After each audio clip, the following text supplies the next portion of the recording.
Photo Equipment, Part 4, Camera, Presentation for the Advisor, Revised, 2024, July. Camera is the fourth in the equipment series. What we'll cover: brand selection, dSLR versus mirrorless, format, APS-C versus full frame, comparisons, recommendations, and a summary. Brand selection, my opinion. If you know a particular camera system, like Nikon, then helping your staff is easier with a camera system that you do know than one that you do not know, like Canon. If you have classes and organizations that can and do share equipment, such as yearbook, journalism, sports leadership, ASB, etc., then it makes sense to standardize on a common system, such as Canon. However, if your organizations do not share equipment, then you're going back to choosing the equipment that you know. dSLR versus mirrorless. Recommendation: if you have the funds, go mirrorless. dSLR cameras and lenses are getting harder to find as they are being discontinued. If you have budget limitations, go use dSLR. You'll be good for 5 or more years. Because the dSLR model is likely out of production, you need to buy spare cameras. If the repair cost is the same or more than a used purchase, the repair may not be economical. And that is what we ran into. Rather than repairing a camera, we just bought a second used camera. It is getting harder to find dSLR lenses as the manufacturers discontinue them. Get your lenses as fast as you can, or you may not be able to find those lenses when you want them. Expect to migrate and convert to mirrorless at some time in the future. Format: APS-C or full frame. There is no clear recommendation. For mirrorless, at the present time, there is no clear best choice. For cameras, Nikon is lagging in the APS-C line with only the Z50.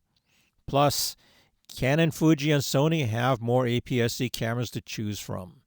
So if you have to make a move right now, Canon, Fuji, and Sony have more options.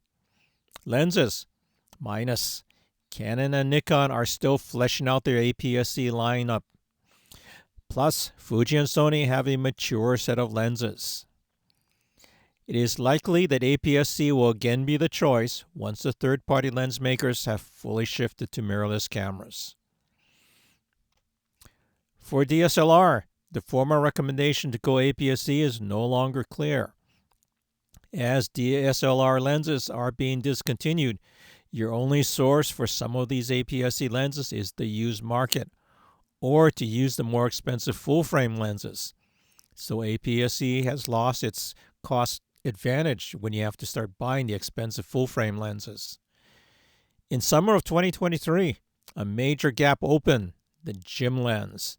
The 17-50 2.8 for the APS-C cameras was discontinued by both Sigma and Tamron. The only alternative is the more expensive full-frame 24-70 2.8 or prime lenses. Caution: when you buy a camera, you have to read and understand the specs. One of the most important for sports and yearbook is to have a camera with a high maximum ISO, ideally 25,600 or higher. The reason is, many sports are played under low light conditions, and the theater and performing arts center can be quite dim as well. Next caution: this is a camera name. The Canon T7 is not a T7i. The subtle name difference has a significant practical effect for sports and yearbook photography. Several yearbook advisors, and probably many more, have been confused by the similar names. The devil is in the detail. You have to read and understand the specs. This little table basically summarizes the two important items. Maximum high ISO on the T7i is 25,600. On the T7, it is 6,400. Max frame rate on the T7i is 6 frames per second. On the T7, it is 3 frames per second. Bottom line summary, the T7 is a poor low-light camera. And low light means night field and gym sports and the theater. And 3 frames per second is quite low for shooting sports. The T7 is a crippled T7i and is like going backwards to the old T5i. Note, the T7i has been replaced by the T8i, which has since been discontinued. So there is no T7i nor T8i except in the used market.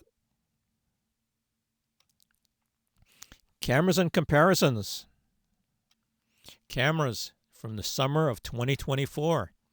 APS-C, $1,000 and below. Canon, T7 and SL3 dSLRs. R100, R50, R10 mirrorless. Fuji, X-T30 Mark II. Nikon, D7500 DSLR. And Z50 mirrorless. Sony, A6400. From $1,000 to $2,000, Canon 90D DSLR and the R7 mirrorless. Fuji XS20 and the X-T4. Sony A6600 and A6700. Full frame, $2,500 and below. Canon RP, R8 and R6 mirrorless. Nikon D780 DSLR. Nikon Z5, Z6 Mark II, Z6 Mark III mirrorless.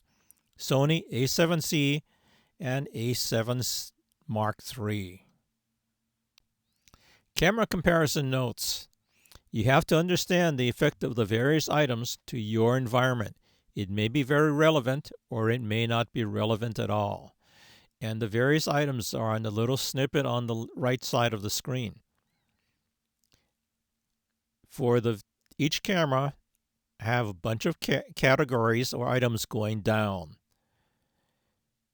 Megapixels. For most purposes, 20 to 24 is all you need.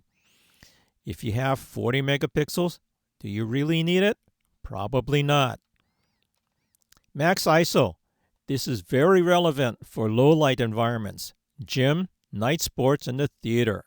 You want at least 25,600 for these. However, it is not relevant if you only have day games. You're not going to be up at 16,000 ISO in the day. IBIS, in-body image stabilization.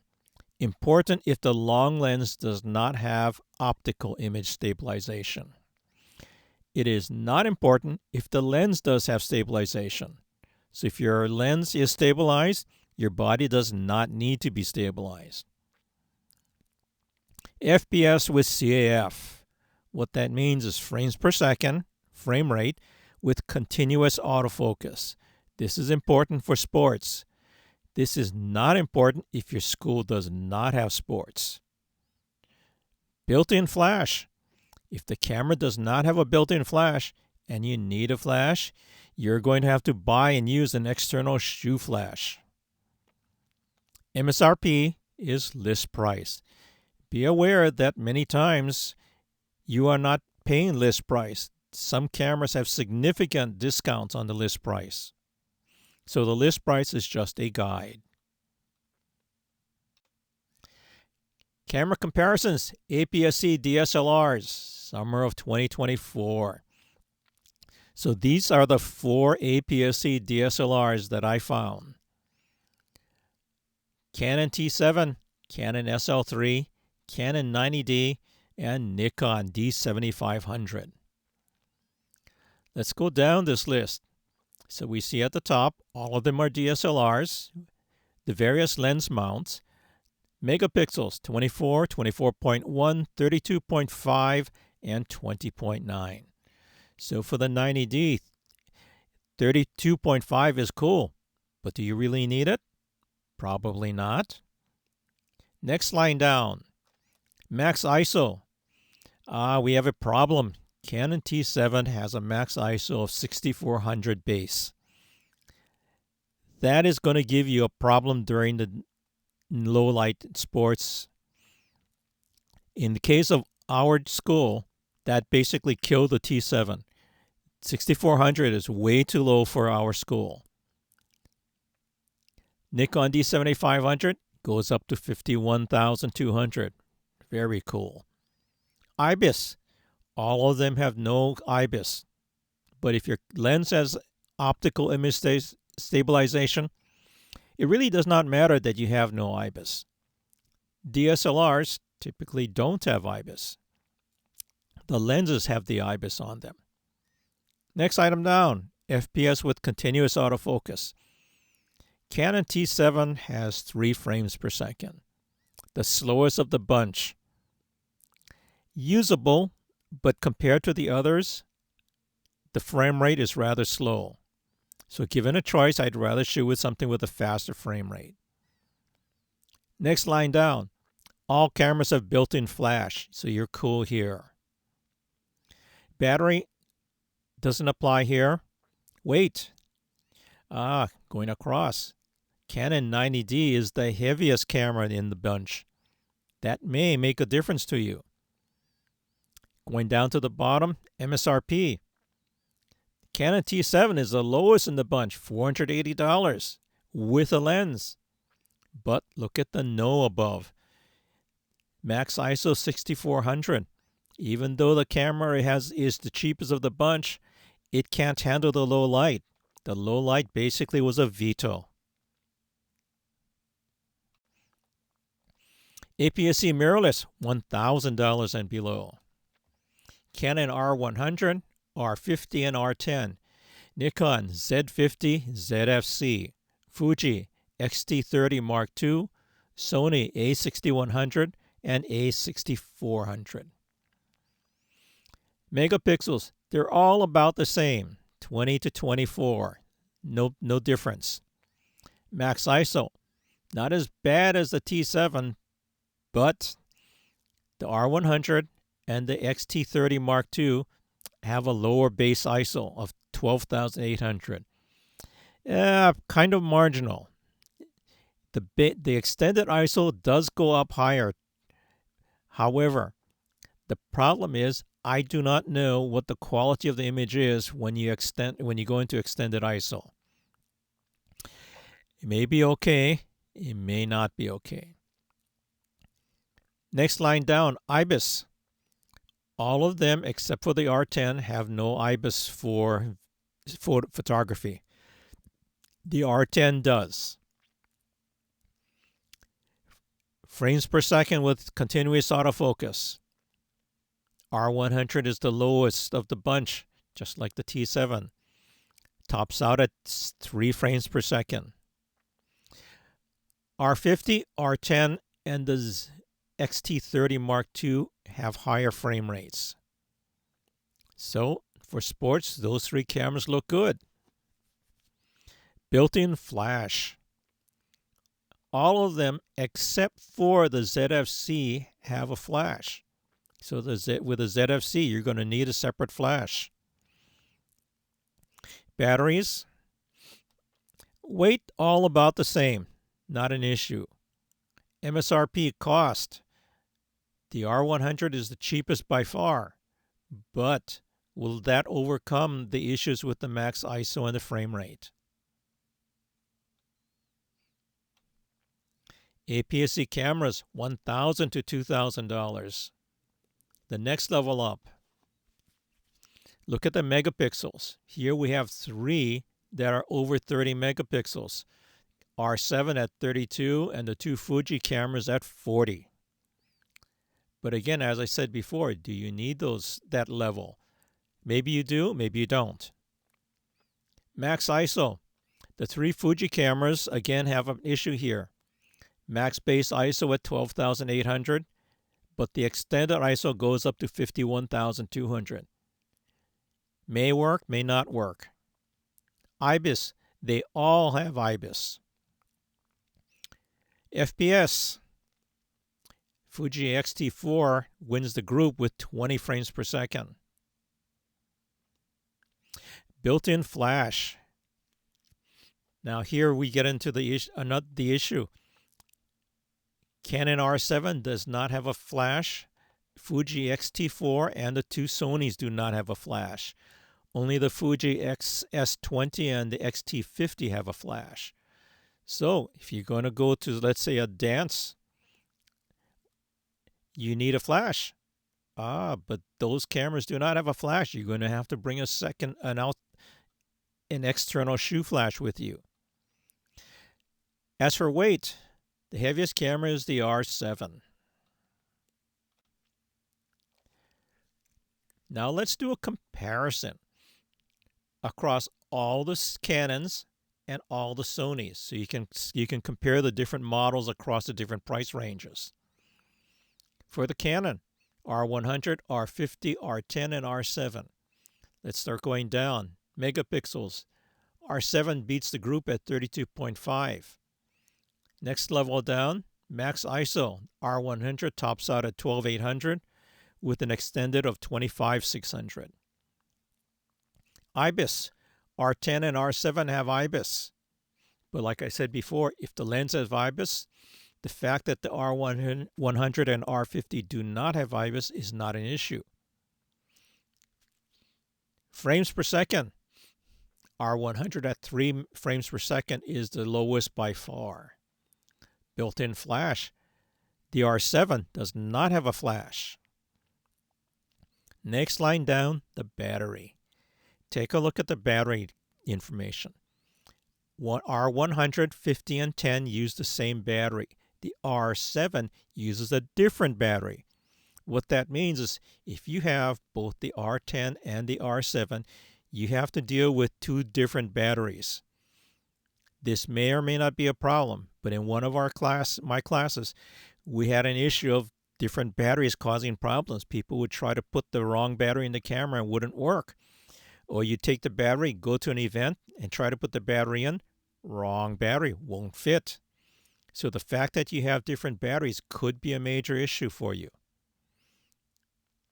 The R7 is also the heaviest of the bunch and the most expensive of the bunch.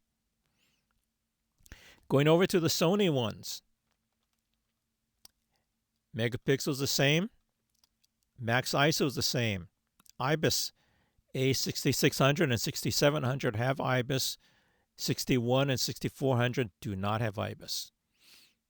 But again, if the lens has IBIS, the lens has stabilization, it doesn't matter that the camera does not. But going down to the built-in flash, 6100 and 6400 do have a flash. 6600 and 6700 do not have a flash.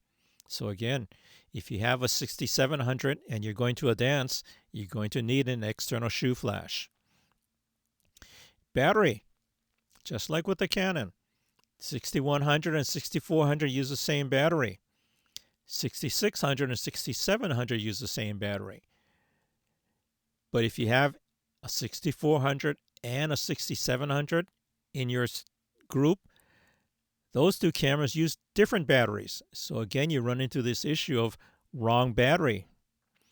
If you have a 6400 and you grab the battery for the 6700, go to the event, you can't put it in, it won't work. And the 66 and 6700 are the most expensive of the bunch. Full frame cameras, $2,500 and below. Canon, RP, R8, and R6 Mark II. Nikon, D780, the only DSLR in the bunch. The Nikon Z5, Z6 Mark II, and the Z6 Mark III. And Sony A7C and the A7 Mark III. So going down, as I mentioned, the Nikon D780 is the only DSLR. All the rest are mirrorless. Going next line down, megapixels, they're all about the same, 24 megapixels. ISO, they're all good to excellent. The lowest of the bunch is the RP at 40,000. Going up, the Canon R8 and the R6 Mark II, their max base ISO is 102,400. So the full frame are excellent for low light. Next line down, IBIS. RP and R8 and the Nikon D780 have no IBIS for photography. The others do. Next line down, frames per second. Canon RP, 4 frames per second. Nikon Z5, 4.5. The lowest, so these two are the lowest of the group. Built-in flash. None of these cameras have a built-in flash. If you have one of these cameras, you're going to need an external flash. Weight. The DSLR Nikon D780 is the heaviest of the bunch. And cost-wise, the Canon R6 Mark II, Nikon D780, and the Nikon Z6 Mark III are the most expensive. Purchase alternatives. Those without legacy gear, I recommend you go with a mirrorless camera. Those with legacy DSLR gear, you have 3 options.